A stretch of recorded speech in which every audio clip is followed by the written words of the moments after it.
Good evening. What unfolded over the past 48 hours in Eastern Europe has sent a shockwave not only across the Ukrainian battlefield, but through NATO, the White House, and most importantly, the Kremlin. Ukraine launched an attack so precise, so disruptive, and so politically explosive that Moscow's immediate response was not just military. It was accusatory. Within minutes of the strike being confirmed, Russia publicly blamed the United States, not Kiev, for orchestrating the operation. And the speed with which the Kremlin issued that accusation reveals something deeper and far more dangerous. Russia believes the war has now reached a point where every major Ukrainian success is tantamount to a U.S. attack on Russia itself. That belief is not rhetorical. It is strategic, and it is the foundation of nearly every escalation risk the world faces right now.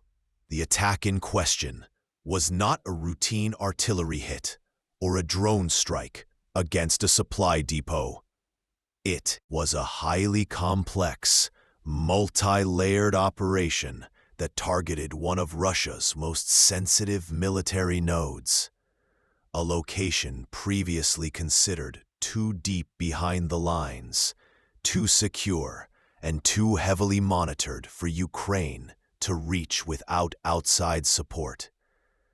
Russian intelligence officials admitted privately and reluctantly that the strike required satellite-level targeting, real-time surveillance data, and precision munitions that Ukraine does not deploy without coordination with Western partners. Moscow seized on that fact instantly, and instead of treating this as a battlefield loss, the Kremlin elevated it into the geopolitical realm, declaring that Washington had crossed a line. From Moscow's perspective, this isn't paranoia. It is a worldview shaped by decades of distrust and reinforced by the realities of the war. Russia sees U.S. support not as assistance to Ukraine, but as direct involvement. American intelligence is helping Ukraine identify weak points. American surveillance assets track Russian troop movements. American-made missiles hit Russian bases. American decision-makers coordinate military packages specifically designed to Russia's capabilities. So when this latest Ukrainian attack landed exactly where Russia feared most, it was only a matter of time before the Kremlin concluded and publicly declared that the United States was behind it. What unsettles Washington isn't simply the accusation, it's the context in which the accusation was made. Russia did not issue a diplomatic complaint.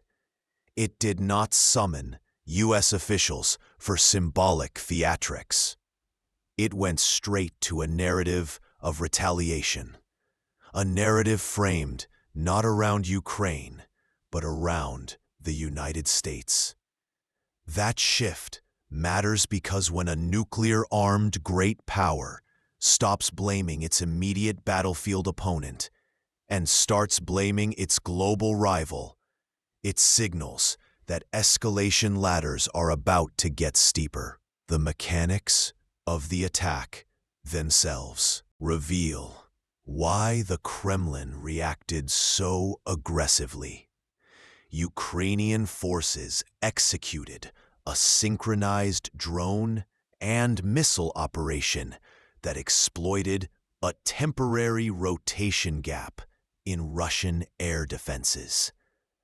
They struck at a moment when electronic countermeasure units had shifted to another sector. when radar coverage briefly thinned, and when Russian officers were rotating between commands. The result was devastating for Moscow. Key equipment was destroyed. Several senior officers were killed, and perhaps most importantly, the strike disrupted a logistic cycle Russia had been preparing for weeks. The scale of the losses is something the Kremlin cannot hide. And when a great power suffers a sudden, unexpected blow, it looks for an explanation that preserves its prestige. Blaming Ukraine alone would imply Russian incompetence. Blaming the United States, however, allows Moscow to frame the strike as a confrontation between global powers, not a humiliating tactical defeat. This is a pattern seen throughout history. When great powers face setbacks, they redefine them as part of a larger strategic confrontation. It protects domestic legitimacy. It justifies future escalation. It prepares the population psychologically for a longer, harsher conflict. But what is truly dangerous is that Russia does not merely believe the U.S. is assisting Ukraine. It believes the United States is actively directing the war. And once a state internalizes that belief, its decision-making changes. Escalation becomes easier to justify. Red lines become tighter. Ambiguities become threats. And ambiguous attacks, cyber intrusions, drone interceptions, border incidents take on a meaning they did not carry before. Inside the United States, intelligence analysts are now assessing a shift in Russian political psychology. The Kremlin's language has changed. Its diplomatic tone has hardened. Its military deployments near NATO's border have increased in frequency and unpredictability. Its missile forces are operating at higher rotation rates. Its commanders are referencing Western involvement with increasing explicitness, and its propagandists are preparing the Russian public for the idea that the conflict is no longer with Ukraine, but with America itself. From a realist lens, this is exactly how great power confrontations evolve. Wars do not escalate in dramatic leaps. They escalate gradually through changes in interpretation. At the beginning of the conflict, Russia framed Ukraine as the proxy. Now, Russia frames Ukraine as the battlefield and the United States as the adversary. That shift raises the stakes immeasurably, because when Russia perceives the United States as its primary antagonist, the logic of deterrence enters the field, and deterrence between nuclear-armed states is never stable for long. Consider how the Kremlin must now interpret American behavior. Every new long-range missile shipment is not simply support for Ukraine. It is a direct threat to Russia. Every intelligence-sharing arrangement is not merely surveillance. It is preparation for escalation. Every U.S. statement about supporting Ukraine for as long as it takes becomes a declaration of indefinite confrontation. And in the Kremlin's calculus, indefinite confrontation with the United States is something Russia cannot tolerate passively. It must counter. That is why, after this latest attack, Russian strategic bombers were repositioned. That is why Russian air defense systems were activated in regions far from Ukraine. That is why Russian submarines began shifting patrol routes in the Arctic and North Atlantic. That is why Moscow held emergency consultations with its Belarusian partners. And that is why Russian officials began referencing expanded retaliatory options in their public statements. Vague language that signals flexibility in choosing where and how to escalate. The United States expected anger. It did not expect panic. And right now, inside certain elements of the Russian military structure, panic is exactly what is happening. Not panic in the sense of disorder, panic in the sense of strategic fear. Because the Kremlin knows the truth. If Ukraine can strike this effectively, with this precision, with this intelligence support, then Russia's rear positions are no longer safe. Its generals are no longer safe. Its supply lines are no longer safe. And most importantly, its sense of battlefield control is no longer intact. This is the kind of psychological shock that great powers do not absorb quietly. Now, consider Ukraine's position. Kiev's leadership understands the geopolitical impact of every strike it conducts.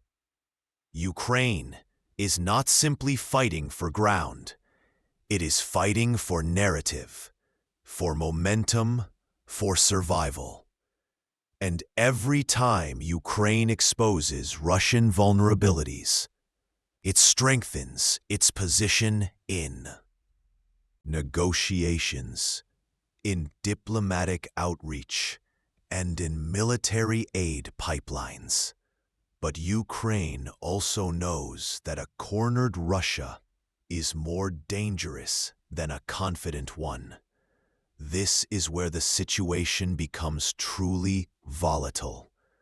Russia believes the latest attack was an American operation conducted through Ukrainian hands.